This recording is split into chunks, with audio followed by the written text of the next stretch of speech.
Nana gagné l'élection 2011. Nana gagné l'élection 2011. Nana gagné l'élection 2011. Taranga na miso. Yonde talaba téléspectateur na miso. Joseph Kabila a gagné. Atana Kishasa au bota ba résultat. Joseph Kabila a gagné atana kin aw. Alika Tshisekedi aw. Naza musali ensemble. Qui ne va pas répéter fief opposition. Na ABC bino bokende kutona ba document za Cour suprême à Kinshasa ici Joseph Kabila Kabange a gagné à Kin. Tshisekedi paix à son âme a gagné à Zouate. Badi mususu kuto limbi sanga bagane obengo ngo ikuluna po balobi o signa peut loko ezalaka te. Culture et impolitesse à ba congolais, je comprends ça. Et ça mauvaise éducation surtout ba kino boye misanga ya kofinga moto. Moi je suis pasteur, je suis le père spirituel, a kofinga na sala keni. Na sala ba moto na tie moto a défi memeranga essayer na sala keni essayer na yibaki yo.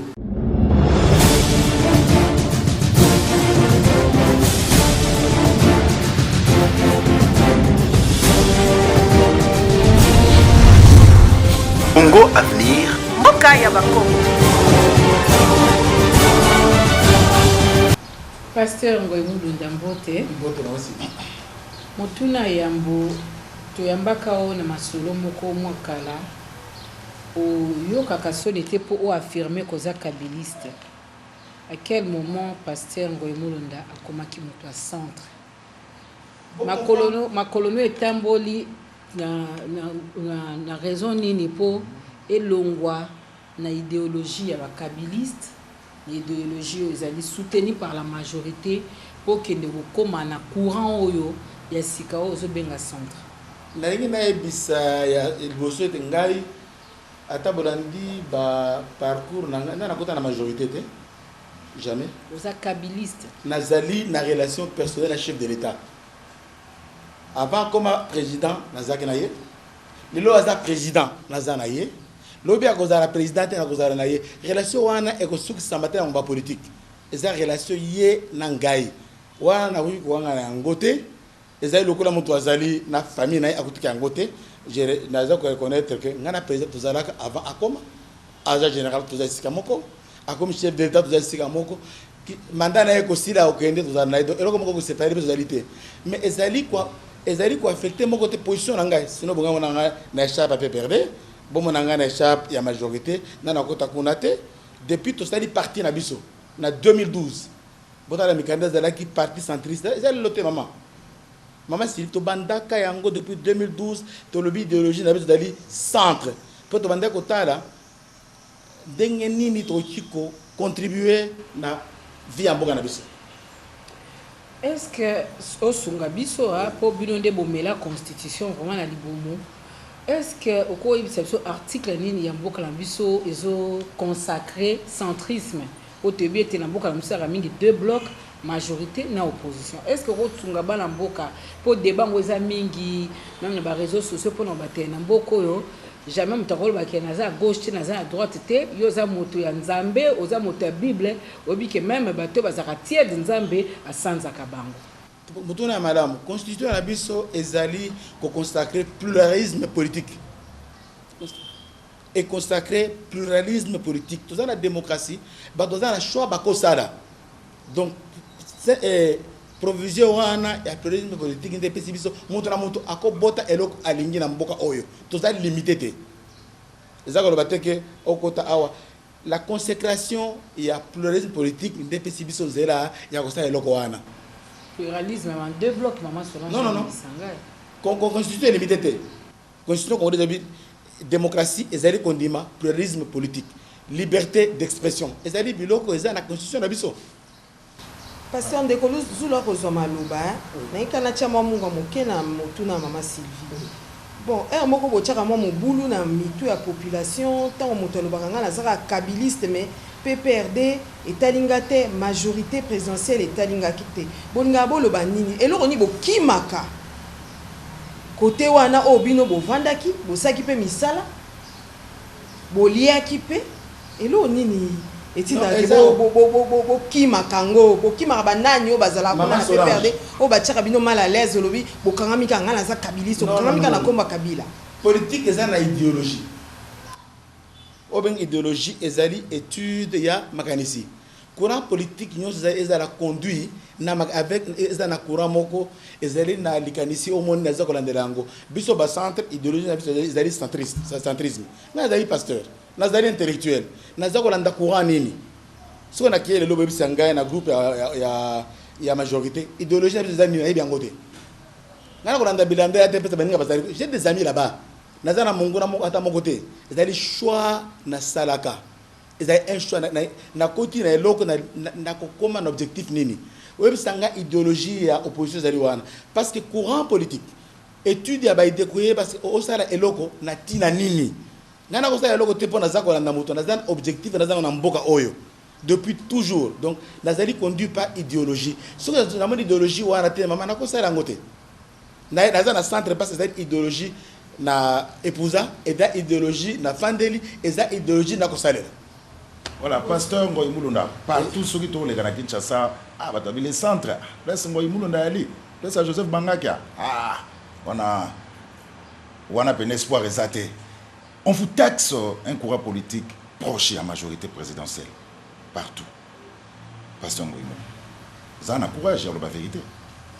Je suis pasteur, il y a la vérité. Je veux dire, on a tout bino, na contexte. Pourquoi tu as mis ici? Avant comme on a la majorité, pourquoi Tobotami? Est-ce qu'ils ont opportunisme? Et tu n'as pas de je pense que c'est bloqué. Naringi ba namboka bazo critiquer ngabayeba. Pasteur Ngoy Mulunda namboka a apparaît ça dans contexte nini sur le plan politique. Avant baloba, peut-être 2 minutes na expliquer bino. Je pense que on a expliqué oyo ba namboka ba comprendre. Ba liboso na apparaître namboka na apparaît ça na ba crise ya makasi. Crise ya liboso akola lusaka baby. Eninge pasuka bazoka ne susute muzaza na mobimba na babengi singai na ye to sari consultation nationale na cathédrale to zongisi batu zera moko batu bayokani ne to kende na Sun City. Deuxièmement na mboka oyo masasi ezo la gisa bazo buma batu partout ba arme de kaki wa papa babengi singai na apparaître a na bitolo ngola mindugi to bikisa batu to longola ki mindugi batu bikaki na Goma parc muto akoda na Goma te na kwana. Alors ngai naza ko apparaître crise za makasi mboka eza na crise ezali makasi ngai na penetra pamba teke na apparaître pour la majorité botika biloko na opesa nga bakashe botana dans quelles conditions ngai na apparaître na mboka oyo na bimaka bimela te na bimaka na ba crise na ba période ya ba crise ezali spécifique parce que c'est facile à koloba o la majorité akela botana histoire Ngoy Mulunda na mboka oyo na koma kaka na bimaka na ngai dans de grandes crises mboka de loso to bito to masiko na ba solution malamu oliki o bato ba sepelaka nango oliki naza na ba solution minduki on a 12000 armes de Kinshasa. Imaginez vous na crise de suki minduki za la kawa na to suka wapi ya même de bato ba nga papa merci olonga minduki na Nord Katanga bande ko lia bato na kendaki na Sirisi yango Nord Kivu na fongola ki park bato na ba moto na kata na et ça remaki. Donc maman ba solution na pesa na mboka oyo ata ba Congolais baza reconnaissant ba ko reconnaître que Ngoy Mulunda staki musala avant toyo to na dialogue intercongolais et bebaki je pense que feu papa Jean Bemba so ba bona na image atelema ka mwana wana sunga ngai kendo zo langa mwana ngai oya na ye osunga ye. Donc ba solution na mboka oyo ngai na sunga ki mboka et j'en suis fier. Le na telim parce que dans la crise de l'eau Mama Solange mboka eza na crise ya makasi beto telemi. Voilà, pasteur Ngoy Mulunda na permission Mama Solange Kwale le centre bino boye sous na makama ba table ronde politique. Et le combat baso boyango moi le combat te pesa to kanda yangwana. Que demande le peuple demande les élections. Très bien. Bino boye le centre table ronde déjà rassemblement ya ba Félix Balobi pas de troisième dialogue cap vers les élections. Très bien. Boye na mbouyema table ronde. Eza ambruma tende ko ngai otoni mutuna ya madame to banda na ba dialogue sale makina ko bandela kuna ngai nazalaki na bandeli ya dialogue ya Union africaine so tani makarona na nazali conseiller spécial ya Edem Kodjo facilitateur ndena bandaki na bandeli to bandi débat liboso ezalaki pour na délai durée ya enrôlement ba expert ba kei président Séné expliqué ba yokani une année ba yokani ba élection sociale mam kolomoko bokende bo proposer calendrier ndenge bana mboka ya bango malamu avant balo bakeye toza kosala embrouillement bakei na groupe d'études ba technicien nyonso société civile OIF MONUSCO Union africaine CENI bakotaka na groupe de travail ba ministère ya biso calendrier soki bazali honnête première date bazwaka kolanda chronogramme nyonso ezalaki novembre 2018 balobi a toyemisi biloko oyo tomingambo ba forcer bango bosala makasi so bo réduire 2018 novembre c'est trop ba sera ki ba délai nyonso ba serré ba komi na avril 2018 ba signé accord avril wana e matika pambate parce que élection ezali mathématique te ya ko 1 + 1 = 2 biloko kotaka ba kotisa ki ba élément nyonso tant ba zu calendrier wana ngana bimi na ngai endo sa mamususu bibo to yebi ezali 2018 ba signé accord balongwe na accord ezalaki na lisumu bobele moko atazaki mbari meta ba lisumu liboso non exclusivité bakamati ba pesi 5 mekano batu ba congolais ba mi retrouver na dialogue wana 3 jours bomo batu esalaki 3 mois maintenant sikoyo kamene yego ya sikoyo oyo emele biso ngambo sikoyo au lieu bakotisa batu ba changer batisiko élection décembre 2017 sans kolanda ba contrainte sans et puis balobi au plus tard 2017 ngai pasteur Ngolunda mukolo wana na register ki maintenant bato ko ngate bokangata oyo bakoma problème parce que batie na mutu ya peuple que ezali 2017 mutu moko ko ngate parce que peuple a raison pas si eleki et c'est changement ezala pour peuple à vivre c'est vrai au pesi bango espoir bayebaki bango nyonso c'est pourquoi na accord pour na commission bango nyonso na majorité na opposition na sensa na basango balobaki solote na population donc bakiske toko sala élection au plus tard décembre 2017 mais sans qui problème ezali sensa a ko évaluer ce qui wana mama Solange c'est là où il y avait le piège parce que bayebaki bango nyonso ke élection e ko sala maté mabeza ni sikoyo population a ko zera pas eleki to sala élection tia ba konza sika élection ko zalaté likama mibale ba décider priorité ya gouvernement ya côté ezali kaka ko bongisa élection population ezala accord ya Union africaine ezala accord ya 5 population na kati ya zalité budget moko na population ezate makambo nyonso ekende élection et bato pomper mbongo excuse-moi na assistant de ngai bato pomper mbongo na loko ba ko sala maté ba enseignant la grève ba médecin mal payé biloko eza matalo franc congolais za kokweya bafandi bako sala sambla bako tia mbongo ba yebi élection ko zalaté siko le 31 décembre to komi wana élection ko zalaté accord ya 500 et ko zala appliquer té et ko zala victime ko ya qu'est-ce qui va arriver parce que au 31 il n'y a rien c'est pourquoi central lobby malamu bato ba fanda na table ronde parce que concept de dialogue bato ko sengango nazo ko ngango té parce que tant que président Germain Kabinga le concept on tout se pela qui parce que dialogue ezali baka bala pouvoir baka bala bisika to lingi batala ba changer priorité bon changer kaka combo pasteur Ngoyimunda Nyanga bo changer kaka combo po soki totali bato nyonso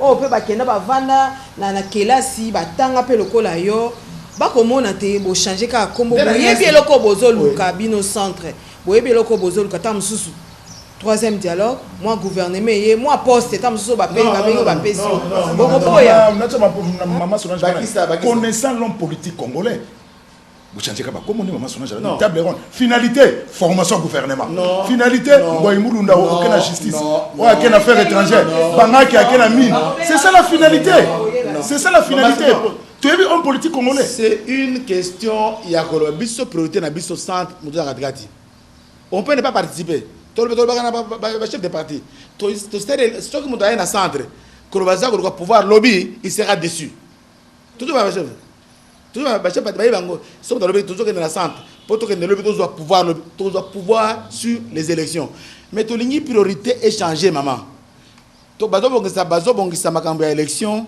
batala pe problème il y a population voilà notre problème bâtir priorité triangle des rigolo population la rentrée académique dans quelques jours te donner rozonga bilo ne des préoccupations na biso papa ko ya pesa mama mutuna mo nga bakisa oui ngai pasteur Ngoi Mulunda ezali esengolo kwa na lobaka tango isoko ya mbayo pambate totalaka calme tope kimia nayo sima ebimaka likambo moko ovandaki calme mikolo misusu eleka pasteur Ngoi Mulunda akomi kosomba mandoko tozala kutu elongo na tango wana pasteur Mulunda akambi makambo etali makono mokate ekolo ya biso ba election oyo elekaki na mibu eleki sima wana abungi calme koti lelo obimi lokola poasambisi na kati ebala kola mbembe ba ko bende elingi koloba nini ndako naye kimia wana ememelaka biso se mwa likambo moko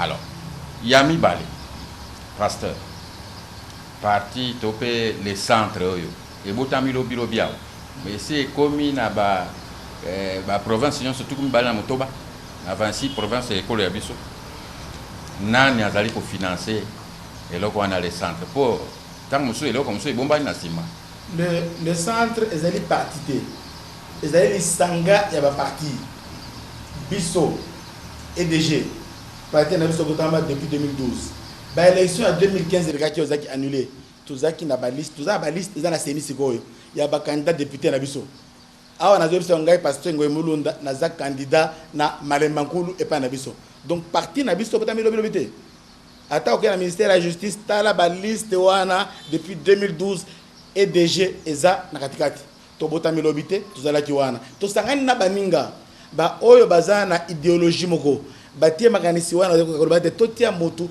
ba préoccupation ya peuple na katikati nde to sangani lisanga biso na province nyonso okena katango ko biso okena no kivo ko biso chaque parti a mis installé moko siko to ko sala nini siko ndenge siko to tie centre ba parti za na ba province ba tu ya EDG ba tu ya ba parti nyonso wana ba sangani kuna ba sali structure provinciale et ça ba parti ezali depuis avant ko comme financer mais tout ça c'est bon tout ça autonomie na biso indépendance tout ça nango et sengeli tout ça autonome financièrement autonome tala lelo oyo batu mingi bazolinga muke bakepoto muke baki awa nga ko yebisanga tena changer bilo nanga parce que toyebi que tozali financer biso moko alors namoni que les centres no lobi esangisi ba parti politique ebele ya solo eza malamu mais boyambi bo bazwa déception kuna te po azwa ki bonga te habité nakota non na les centres pro tango susu nakoko zo esika to lobaki na bandeko na so ki centre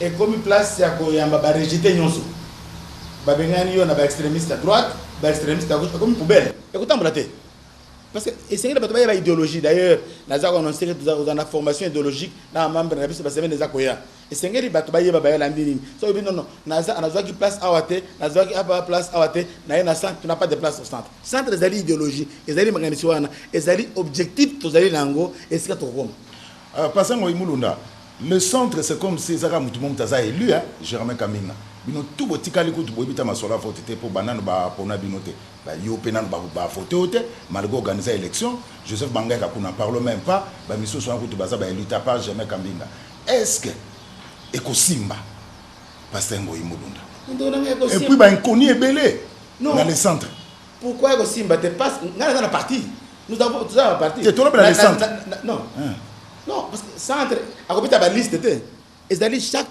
parti à moins qu'il changer chaque parti a présenter ba candidat naé ba na élection après ba élu il y a ba parti nyonso to sangani awa za 20 za 12 to stade groupe parlementaire na biso groupe du centre mais chaque parti aza na ba liste naé ngana za candidat na Malemba Nkulu za na ba candidature bazali awa to ko zo ba élu sangisi bango ba élu ba parti appartenant au centre et ko simba na ko bangate ngana ko za na élu gay pasteur nga nazomona bino on dirait bozo créer kaka biloko nde mboka ngo lobi to bozo organiser sous marche blanche hein bato ba comprendre marche blanche ngo eza nini et pourquoi merci mboka ezali na pokoso euti na accord ya 5 tozoka bazobenga awa bazobenga tokobenga bato bakende na rue bato mosusu baza ko annoncer apocalypse na ndenge nyonso marche blanche toko lata en blanc pona ko bato boyi mobulu c'est tout to boyi mobutu benyango marche blanche to boyi mobulu to yokana to bomba to protéger mboka na besoin de tina nango ezaka lo bateke to marche oyebiga pona obenga bato fo prévoir mo eloko wala bimaka oyebimaka mo ndenge lekelaka te que congolais pour bima boy il faut moi quelque chose on a commis la question logistique aux autres le problème non parce que a bolobi que bozo s'autofinancer hein bino moko bozo se soutenir toza na ba cotisation mensuelle tozo chaque partie de pesa mensuellement tozo cotiser biso moko to fanda ki chaque partie pasteur Ngoimulunda ngana ozongo so mingi na kati ya bible pour même yesu ton apesa ki mateya moment moto on comprendre que mateya ezokota sur bien te à tout nene la sala moi quelque chose oyebi miracle ya mais bakoli a ya mapa na boya salemaki boni bino bokotambolisa ba congolais bakoyaka ka boye ekosala mandenge nini po baimboka bakata bapongi na bango alors que bayebi ke bakotambola ekosala mandenge nini bakotambola bakolongwa wapi bakolosukela wapi bokosala meeting eza ndenge nini mama Sylvie toyebi oyo esengeli bato bamarché eyebani naza kinois naza politique kinois na bandaki yango awa c'est pourquoi tout yango décembre non tout yango lobité tout yango décembre le 1er toza na octobre ici là toza na novembre ici là tout me préparer pour te répondre à ba paramètres ne soir OK ndeko pasteur Ngoimulunda na sepeli mingi nazozongi ya likamongo tongo bengi l'homme de solution non na ya kaka na ba circonstance na mi bengi on a solution te comme na ngada pasteur na za ko tangele biso makambo sala wa te pasteur la kisi ko yaki na ba solution population non Zambe a utilisé kingai na moment ya crise ngai teza grâce à Zambe kada waki bomangai na bilo kwana na waki go shwe na zera na bilo kwana ndaza na grâce ya Zambe depuis mwana ngai bon to ko na pesa parcours ngai pour mwana na banda ki ça te depuis pas na biso donc to comprendre que na wana yaki ka moi lead na pesa ki pona kota pena na motuna na to comprendre que donc yo ko ya na solution na likamoni na ngolo nzamba sachela obanda bo mwana na likamoni na likambo oyo UDPS tango bongo ba kei kuna na États-Unis na Assemblée générale des Nations Unies balobi te oui iyo balingi transition kasi balingi transition wana ezala na mokonzi mboka oyo toza na esiko te papa Joseph Kabila te transition oui kasi na président Joseph Kabila te na kotalisama na likambo wana bino ba centriste bolobi te esengeli transition ezala kaka na président Joseph Kabila kasi soko lelo makambo ngo ekendeli ka bokeka moto na oyo engambo ko benda bino ba centriste bokosa ndenge ni solution nini pasteur Ngoimulunda kopesa ye moto ngolu penza ya Nzambe tonda na ye depuis bo mwana d'abord il bosse sengeli bato ba yeba problème e uti wapi pourquoi la solution de ça que problème e sengeli peuple ayeba que accord ya 5 ezalaki ne mutambo et constitution makambo oyo ezali accord ya nini ya 5 wana sengeli peuple ayeba que peuple akosa maki na bango nyonso basango na ba signataire nyonso bakosta ki peuple ayeba parce qu'on trouver solution te tant que oyeba problème ngezali biso ndoko le président Kabila te non ba centriste ça ba totelema document ezako régir Congo ezali constitution et lobby nini un point entre ndesika centre a telemi bandeko nanga totelema constitution omoni babande ko ezaki mawa babande ko sala te lokola accord à 5 ndé comme supérieur na constitution de parti ali bozo ngé peuple ayeba to uti wapi makelele oyo e uti wapi mais accord wana nde esovaki mboka accord wana bebisi mboka sauver mboka pena sinon engaki ezala accord wana problème mosusu nde ememele biso problème oyo soki basango bandimaki te kovanda penza na bapoliticien tout autour bayebi te soki eloni elingai elika na mboka soki basango bafandaka naza sango bango bana ba pasteur 70 nga bakobengaka évêque soki basango bafandaka balobi bana mboka biso batata na bino batata ya molimo élection eza pasi tozela 4 mois et que ça beau patienter 4 mois zebelete congolais ayoka bango toza ba peuple croyant to saka basali ya Nzambe mais basali ya Nzambe mi continue na lokuta c'est clair donc pona yo basango bakosaki parce que So ba peuple congolais boyoka, ba technicien ba lobby ABCD. C'est vrai. Aussi de 2016 et comme 2017 boyoka la biso batata na bino. Bo fanda kimia tous de la 4 mois ezebelete. Pasi oyo et ngaki eya te. Mais vérité le baba guidé jusqu'aujourd'hui. Tire le oyo. Mais avant to ko makuna na mois d'août ba misi mukanda na bango. Prenez-vous en charge. Bando nangai. Donc bazana ga moko ba bando bomba. Des préoccupations ezeli awo. Ndeko passer mulunda yo lobi que non basango bakosi peuple. Mengo imulunda Corneille nanga. Akupo bimisa. Ata élection nenga le besat na décembre. Akupi ko bimisa calendrier. Tout ba élection quand. C'est ça le problème. Basango imulunda. Et puis ami balé rapidement. Boutou ba maman s'il va tourner aux questions, il y a marche, il y a les centres. Bobi bo salon au mois de décembre. À quand sorti, il y a place publique, il y a le centre. Tout le monde a fait meeting, moi les centres nakil, au ça l'appelle plein. Nako banda d'abord na mutuna otuni yandeko Corneille pour na calendrier. Angalisi na mboka soza mutumoka ko ba ngamba élection za lingai. Na sala élection. Na bango boy baki. Ba difficulté na zwaki. Na annoncé qui résultat, ben institution ezali. Date le 28 novembre 2011, ezali qui imposé na classe politique congolaise. Ba imposa ki biso. Boko bougete to sengi bango bande na biso. Bo tika biso ata to décaler yango. Ba boyaki, ba tia ki biso singa na kingo. Bo sala kaka. C'est vrai to kimaki bango na reconnaître ki yango, to zaki na ba raté belé sur le plan logistique. Question tricherie à notre niveau non, peut-être à un niveau local. Mais la difficulté monarchie, insécurité, mais les politiciens ba pour ça qui s'auto star élection. Bango to ba qui contre ngaye.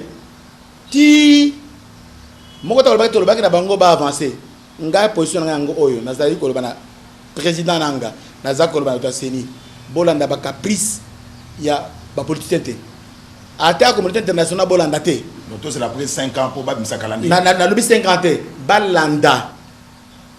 Bas étape nyonso oyo chronogramme esengeli pour élection et salem bas sauter étape mon côté so ba céder na ba caprice ya ba politicien ba caprice ya mindele lobi ba ko subir so na ngai na boité Corneille hein on reconnaître que ça élection ma bé sort non na subir maman na subir ba caprice ya bato ngana dali fier lelo oyo na ebité so commission moko électorale africaine. Alors, Misayo, nous avons 63 000 bureaux de vote, nous avons un résultat dans le bureau de vote, ça ne se fait jamais. Comme ça, nous avons Maman Sylvie, est-ce que vous avez dit que les alliés Tengaï n'ont pas de résultat? Ça, c'est un dossier à part. Conseil n'a pas de mobile et intimidé. Bon, ça, le bureau correctement, bon, dans le programme, l'élection mathématique, il y a 1 plus 1 égale 2. Les alliés processus. Basta les bureaux propres pour que le lobby va faire des résultats. Ce qu'on va dire, caprice est l'OE, et c'est l'Assemblée nationale, et c'est la communauté internationale, et c'est la opposition. Beaucoup subir sort ma bé. Ngai, na sa leki wana, baleki ngai, bolanda bangote. Deuxième question, c'est là qui? Il y a les centres. Les centres, tout bien. Est-ce que me connais bon ça la meeting, tout le monde peut les centres pleins. Na qui na lelo? Rassemblement ça. Résultat sur photo on des opposants. Parce que la photo on a battu centre na katikati ya Congo. Nde batu wana nyonso tu Congo mobiliser ya za ba.